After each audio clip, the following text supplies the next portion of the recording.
I guess I'm live now. Okay, looks like nobody showed up. That's all right. Everyone's camera shy. If you don't know, my name is Lawrence Mack from Real Estate Rookies and Broker Mississauga, and I'll just rant about miscellaneous topics. Let's talk about the PREC. So, if you don't know, PREC is the Professional Real Estate Corporation that allows you to have incorporation for realtors. First of all, I am not a CPA, so don't take any of this as legal advice or tax advice, but I'll just tell you from a business perspective. Main reason a lot of people suggest for the PREC from the accountants anyway is that you want to save about $50,000 before you start the PREC. So the basic idea about the PREC or any corporation is a couple of advantages, which is tax deferral and tax mitigation. So for example, you can maybe take some of the money out through dividends and that kind of stuff. And similarly, you can defer your taxes to other fiscal years. And that's one of the advantages versus if you are a regular sole proprietor, which is what you are now, just self-employed. All the money just goes into your account like for the calendar year, and then you have to take it out as tax.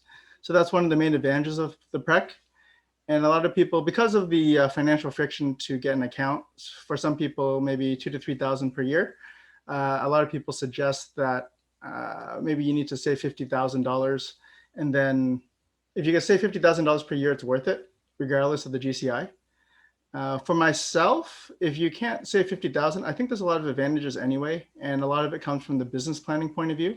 So normally when you have you're self-employed, all the money just goes into one big piggy bank. And then you just take money out of the piggy bank, and it's hard to plan for business because you just have a whole chunk of money there. Whether it's for taxes or whatever is all lumped together. I like the idea of separating that so that you have a separate business that gives you a T4, so it pays you on a monthly basis, and then maybe you can budget that way instead of seeing a whole bunch of money and then just trying to take the money out, burning a hole in your pocket. So that's one of the advantages that I think you have for the PREC, that and the fact that, again, you can do tax mitigation and tax deferral. So you can mitigate some of your taxes anyway if you are tax splitting or doing some or other type of expensing like that. But with the PREC, you can, a couple of advantages of the PREC, again, with the deferral is that if you get a big chunk of money in one year and not in another year, you can defer it. So anyway, I'm just ranting about that. I have no idea. Man, this is tough with nobody talking to me. All right. What else we got? Yesterday, somebody contacted me and was just complaining and was saying that he wanted to get out of the industry. He was very frustrated that he was at a listing presentation and the other side said, we can't go with you because we're going to go with this person, which is a very, very, very low commission rate. I'm not going to say what it was, but it was very low. It'd be like, oh my gosh, how could you possibly do it for that cheap? He was frustrated. He was like, I'm out of the business. This makes no sense. So I just gave him a quick call. And in terms of the call, the main point was, first of all, the real estate industry is pretty good. So I suggested just stay in the industry.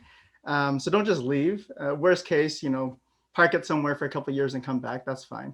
The second thing that you have to understand is that in terms of clients, buyers and sellers, there's a certain percentage of them, let's just say 30%, that are going to be cheap. They're tire kickers. They're always going to want the cheapest price, and they don't really care about value. And that's okay. You just don't want to target those type of people. You want the other 70% of the people who actually can see your value and will give you what you're worth. And so, first of all, if you are dealing with someone who's super, super, super cheap, it's okay. Just don't take them on as a client. So don't get frustrated because that happens. But the second thing that you have to understand is that even though the client says, oh yeah, this other agent's going to do it for whatever percent or for this much money, or they're going to throw in all this stuff, you have to take it with a grain of salt because it's not necessarily true. Unless you actually saw the contract, they could be saying anything just to try to get your price down.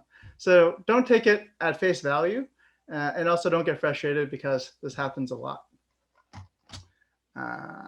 Any other questions we got?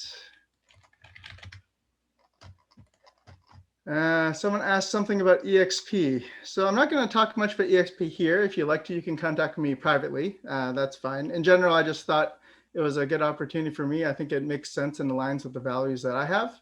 And I think it is the future. But that's all I'm saying about that. It's a cloud-based company. But the specifics, of course, you can contact me anytime. I have 4 calls today with different people who are interested in EXP or just want to talk about stuff, and that's perfectly fine. But it's an interesting business model. So just give me a ring if you're interested in that. Otherwise, I am working on virtual assistants. So I've started to hire a virtual assistant for graphic design. I want to make a video series out of that. Right now, I've made the initial video, which I'll post shortly. And I have posted the posting on Upwork. And then now I have to evaluate which of the graphic designers I want.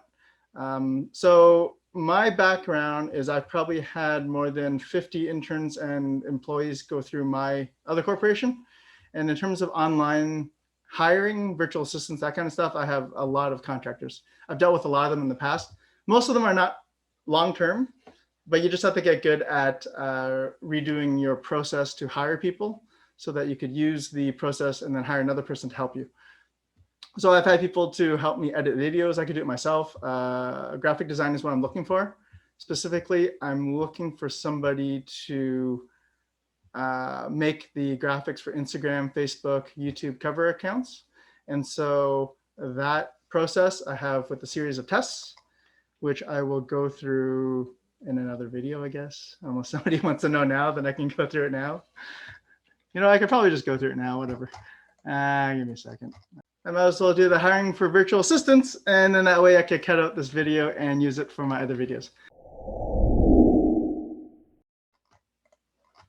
All right, other questions here. Can you see my screen? How do you handle a 7-10 split? It's not easy. It's very not easy to handle a 7-10 split. You got to basically bounce the ball off the gutter so that the pin goes flying across. That's basically the only way you could do it, aside from cheating. I can't really think of any other way. Most people don't like to convert that split. So anyway, what else we got? I guess it's done. Does it? All right, well, that was about half an hour. If anyone has any questions, I mean, you can always reach out to me by private message. I'm always happy to chat. If you need to, we can chat on the phone. Always happy to do that, but more, unless I have some spare time, I usually just don't hop on a call. It's a little more difficult, but I could, you know, depending. If you really you're in a jam, give me a call. You know, questions about, usually people call me quickly about contracts or leases or, you know, what to do about the situation. You know, happy to answer quickly. Some of those questions you really should ask your manager or your broker, because I'm not representing your brokerage. Sometimes you should do that. But aside from that, I think that's it for now. Yeah, so I don't know if this is helpful for anybody. I've pretty much used up most of my things I have to talk about today. So I'm not sure I could really maintain this like a weekly clip, even a monthly clip. But if there's particular questions, maybe I'll just do a video. So don't know if that's helpful or not. Let me know. All right, Lawrence Mack, founder of Real Estate Rookies, real estate broker Mississauga from eXp Realty. If you have any questions about all three of those, let me know. All right, talk to you later. Bye.